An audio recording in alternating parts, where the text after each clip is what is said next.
ব্রাজিলের মিনেরো চ্যাম্পিয়নশিপের ফাইনালে ক্রুজেইরো ও আতলেতিকোর ম্যাচে ঘটেছে ফুটবলের এক বিরল ঘটনা।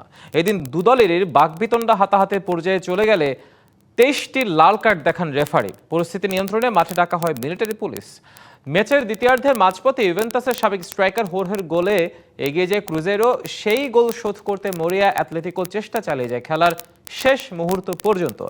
অতিরিক্ত সময়ের 6ষ্ঠ মিনিটে ঘটে সেই অনাকাঙ্ক্ষিত ঘটনা।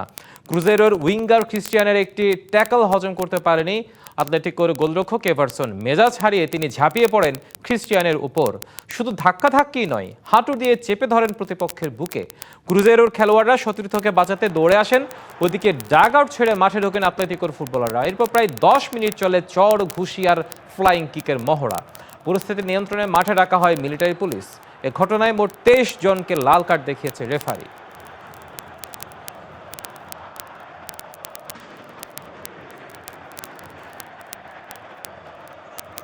এবার নগদে পাচ্ছেন হেলিকপ্টার অফার, তাই কেনাকাটার পেমেন্ট নগদে করুন আর বুঝে নিন 2000 টাকারও বেশি ক্যাশব্যাক সহ হেলিকপ্টার রাইড। পেমেন্ট শুরু করুন আজই।